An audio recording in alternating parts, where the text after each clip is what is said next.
के सामने सत्य को सामने रखने की कोशिश करें, यह हमारी जिम्मेदारी है। लेकिन जब पत्रकार जगत के कुछ एक लोग जो नामचीन हैं, जिनके करोड़ों करोड़ दर्शक हैं और लोग उनसे जुड़ते हैं, वो लोग जब एक विषैली बात लेकर सामने आ जाते हैं, एक ऐसा ध्येय लेकर सामने आ जाते हैं जो कि प्रस्तुत करता है एक बहुत ही विभत्स तस्वीर। हमने राजनीतिज्ञों को हत्या पर रोटियां सेकते हुए देखा है, लेकिन पत्रकार कब से रोटियां सेकने लगे हत्याओं पर?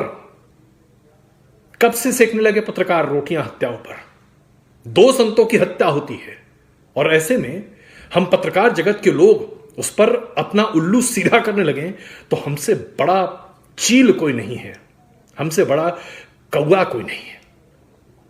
बहुत शर्म आती है, शर्म आ रही है मेरे उन पत्रकार मित्रों पर आज मुझे, जो चीख चीख कर चिल्ला चिल्ला कर यह कहते हैं कि संतों को कैसे मरने दिया गया। बिल्कुल गलत है साहब, गलत हुआ जो हुआ। वहां पर सरकार पर उंगली उठाइए, सरकार की जांच में कमी है तो उंगली उठाइए, पूछिए सरकार से, गिरवा पकड़िए सरकार का, झकझोर दीजिए सरकार को, हिला दीजिए सरकार को। लेकिन यह क्या कि आप बस सरकार की बखिया इसलिए उधेड़ना चाहते हैं क्योंकि आपको लगता है कि आपने बीड़ा उठा लिया है और आप किसी भी बारे में, किसी भी व्यक्ति के बारे में असभ्य से असभ्य, गंदी से गंदी भाषा, गलीच से गलीच, अपमान की बातें कहें। भाई शब्द नहीं है मेरे पास जिस तरह की भाषा का इस्तेमाल किया जा रहा है। मैं पूछता हूं आपसे, उद्धव ठाकरे की अगुवाई में महाराष्ट्र में सरकार चल रही है, बड़ा पार्टनर शिवसेना है, दूसरा बड़ा पार्टनर एनसीपी है, तीसरा पार्टनर कांग्रेस है, माइनॉरिटी पार्टनर। कांग्रेस का प्रतिनिधित्व अनुपात के आधार पर मंत्रिमंडल में भी है। ऐसे में सोनिया गांधी क्या महाराष्ट्र में सरकार चला रही हैं कि संतों की हत्या करने के लिए सोनिया गांधी के ऊपर ठीकरा पड़ा जाए? सही गलत मैं नहीं जानता, लेकिन मैं आपसे पूछता हूं, बताइए जरा, क्या सोनिया गांधी सीधे तौर पर महाराष्ट्र की सरकार चला रही हैं? क्या सोनिया गांधी ने आज तक देश में कोई सरकार चलाई है? सोनिया गांधी के राजनीतिक समझ, उनकी सूझबूझ पर तमाम सवाल हम पत्रकारों ने उठाए और उठाने भी चाहिए। कोई दूध की धुली नहीं है सोनिया गांधी और कांग्रेस पार्टी। लेकिन संतों की हत्या में सोनिया गांधी का कहां से लिंक है? कोई जरा बता दे। कहीं से कुछ नहीं है। नाम अच्छा है इसलिए उछाल दो इसको, इस पर तुम व्यूअरशिप ले सकते हो, लोगों के ध्यान को आकर्षित कर सकते हो, इसलिए नाम उछालो, नाम के आगे खूब सारी गालियां डालो। भाई जरा मुझे बताइए, हम सब हिंदू सनातन धर्म के पालन करने वाले लोग हैं और भारतीय संस्कृति को पालन करने वाले लोग हैं। जब हम शादी करते हैं तो जो भी हमारी बहू होती है, जो भी पत्नी होती है, वो पति के धर्म का पालन करती है या नहीं? रामायण महाभारत हर पुराण में उठाकर देख लीजिए, कहीं भी देख लीजिए। सोनिया गांधी विदेशी मूल की हैं जरूर, लेकिन अंततः उन्होंने एक हिंदुस्तानी से तो शादी की है। तो क्या वो आज भी विदेशी हैं? जैसे कि मैं बिहार का रहने वाला हूं, मेरी पत्नी बंगाल रहने वाली है, वो बंगाली मूल की हैं। तो मुझसे शादी करने के बाद मेरी पत्नी अब मेरे परिवार की परंपराओं का पालन करती हैं या वो अपने घर के परंपराओं का पालन करती हैं? और मेरे परिवार में अगर कुछ गलत होता है तो उसकी जिम्मेदारी मेरी है या मेरी पत्नी की है? कमाल है साहब। सोनिया गांधी का नाम काफी है इसलिए उछालते रहो और उसके पीछे पूरी राजनीति करते रहो, और क्या तमाशा है भाई। आपकी गाड़ी के ऊपर 2 लोग इंक छिड़क देते हैं और आप कहते हैं कि आपके ऊपर हमला हो गया। हमला होना क्या होता है जानते हैं आप? आपकी अगर किसी ने उंगली की भी तोड़ दी होती है ना तो उसको कहते हैं हमला। चलिए, आपके ऊपर जो हुआ बहुत गलत हुआ, नहीं होना चाहिए। किसी भी पत्रकार को धमकाना नहीं चाहिए, बिल्कुल नहीं धमकाना चाहिए। लेकिन जब आप इस तरह से लोगों की भावनाओं के साथ खेल रहे हैं तो क्या लोग कुछ करेंगे नहीं आपके साथ? करेंगे ही, तो आपको तैयार रहना चाहिए ना। जब हम दंगा पीड़ित क्षेत्र में जाते हैं रिपोर्टिंग करने के लिए और वहां पर अगर हम जानते हैं कि स्थिति तनावपूर्ण बनी हुई है तो क्या हम वहां पर उकसाने वाले सवाल पूछते हैं क्या? जर्नलिज्म का बेसिक सवाल है ना, बेसिक उसूल है ये, नहीं पूछते हैं ना। हम अच्छी रिपोर्टिंग करते हैं, बैलेंस्ड रिपोर्टिंग करते हैं, वहां किसी को उकसाते नहीं हैं, किसी की भावनाओं को भड़काते नहीं हैं, किसी को ठेस नहीं पहुंचाते हैं। आप टीवी पर बैठकर तमाम लोगों को जो चाहे सो बोल सकते हैं और आप सुनना भी नहीं चाहते। चलिए, बोलने का आधार तो होना चाहिए। किस आधार पर आप तमाम बातें बोल रहे हैं? क्या आधार है आपके पास? क्या प्रमाण है आपके पास? क्या प्रमाण है आपके पास कि महाराष्ट्र की सरकार ने जानबूझकर संतों की हत्या करवाई वहां पर? क्या प्रमाण है आपके पास कि कम्युनिस्ट पार्टी के लोगों ने जानबूझकर संतों की हत्या करवाई वहां पर? प्रमाण है तो देश के सामने रखिए।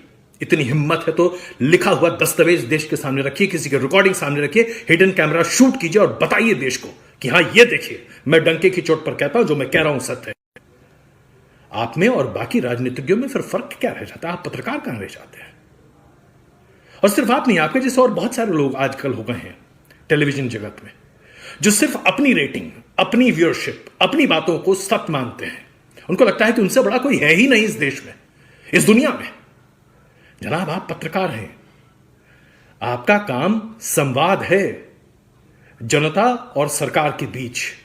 सरकार और जनता के बीच हम एक पुल है, जहां हम संवाद की कोशिश करते हैं, जहां लोगों को जोड़ने की कोशिश करते हैं।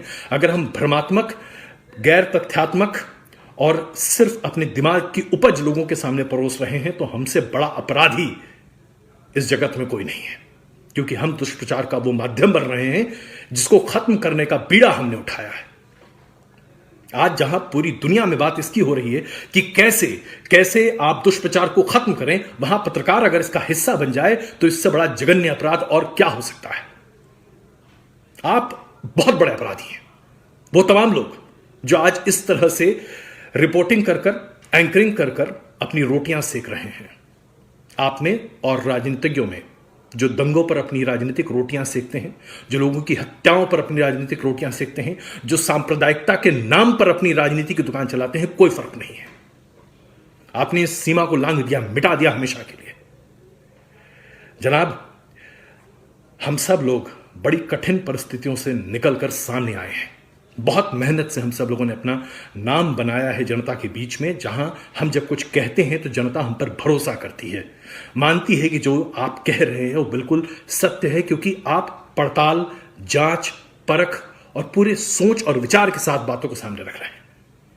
लेकिन अगर आप सिर्फ विद्वेष, घृणा, हिंसा और चीखने और चिल्लाने के नाम पर अपने आप को सार्वजनिक तौर पर एक बहुत बड़े पत्रकार के तौर पर स्थापित करना चाहते हैं, तो आपसे छोटा आदमी कोई नहीं है। और ऐसे छोटे लोगों की वजह से ही आज टेलीविजन पत्रकारिता की हमारे पेशे पर लोग इतने बड़े सवाल खड़े करते हैं। बहुत तकलीफ होती है, बहुत तकलीफ होती है जब हमसे चलते चलते कोई आदमी पूछता है कि क्या इस देश का मीडिया बिक चुका है। चलते चलते लोग पूछते हैं कि क्या देश में आज कोई सही आवाज उठाने वाला नहीं है। बच्चा बच्चा आपके ऊपर उम्मीद से नहीं बल्कि हिकारत से देखने लगता है, तो आपको तकलीफ होती है। 27-28 साल की मेहनत क्या इसी तरह से पानी में जाएगी? नहीं साहब।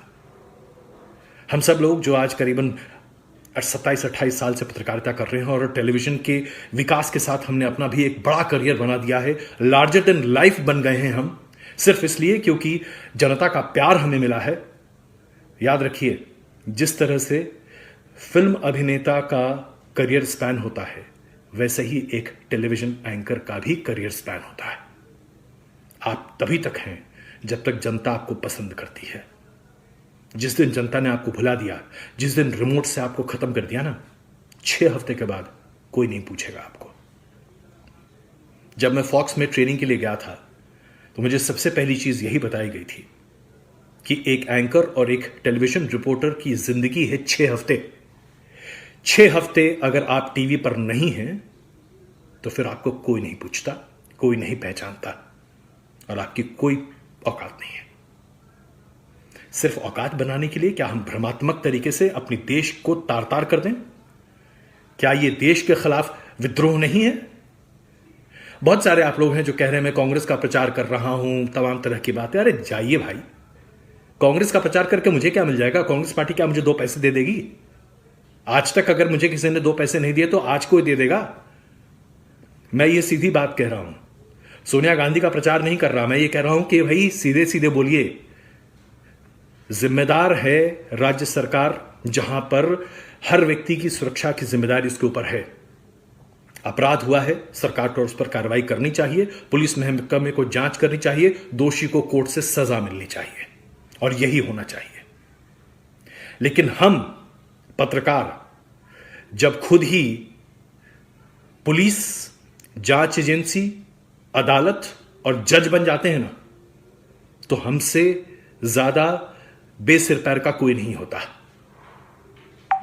यही बात मैं सामने रख रहा हूं। किसी ने हमें यह अधिकार नहीं दिया कि हम दूसरों पर आरोप मढ़ें बिना किसी तथ्य के, किसी के ऊपर भी। चाहे आप उद्धव ठाकरे का नाम लेकर बेतथ्यात्मक बातें कहें, चाहे आप सोनिया गांधी के नाम पर बेतथ्यात्मक बातें कहें, चाहे आप भारतीय जनता पार्टी के किसी भी नेता के बारे में बेतथ्यात्मक बात कहें, किसी भी नेता, किसी भी सम्मानजनक व्यक्ति, किसी भी सम्मानजनक पत्रकार और किसी भी सामान्य नागरिक के खिलाफ कुछ भी बिना तथ्यों के कहना अपराध है। तथ्य है, सामने रखिए, गर्दन पकड़िए। तथ्य नहीं है, शांत रहिए और चुप रहिए। जिन लोगों के पास जांच का अधिकार है उन्हें जांच करने दीजिए। और हमारे पेशे की सबसे बड़ी खूबसूरती यही है कि हम अपनी बातों को मुखर तरीके से सामने रख सकते हैं और जनता हमारे साथ होती है। हमें यह अधिकार होता है क्योंकि हमारे पास यह एक्सेस होता है। हम जांच सकते हैं कि पुलिस की जांच सही जा रही है या गलत। गलत जा रही है तो पुलिस को लटकाइए, सरकार गलत कर रही है तो सरकार को लटकाइए, कोर्ट गलत कर रहा है तो कोर्ट से सवाल पूछिए। लेकिन बिना किसी के दोषी साबित हुए किसी को दोषी बना देना और उसकी इज्जत को तार तार करना, यह हमारा काम नहीं है। यह पत्रकारिता नहीं है, यह एजेंडा है। और एजेंडा और पत्रकारिता दो अलग चीजें होती हैं। मैं जानता हूं बहुत सारे लोगों को बहुत तकलीफ होगी कि मैं एक पत्रकार होकर किस तरह से अपने पत्रकार बंधुओं के बारे में इस तरह की बात कर रहा हूं। क्यों ना कहूं?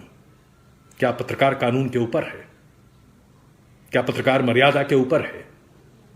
क्या पत्रकार शुचिता के ऊपर है? मैं नहीं मानता। हम सब देश के कानून, अपनी देश की सभ्यता और संस्कृति, अपनी व्यवस्थाओं से बंधे हुए हैं। और व्यवस्थाओं से ऊपर उठना तभी संभव हो सकता है जब आप देश में सर्वोच्च हों। जब देश के राष्ट्रपति अपनी मर्यादा का पालन करते हैं तो क्या देश का हर नागरिक अपनी मर्यादा का पालन नहीं करेगा?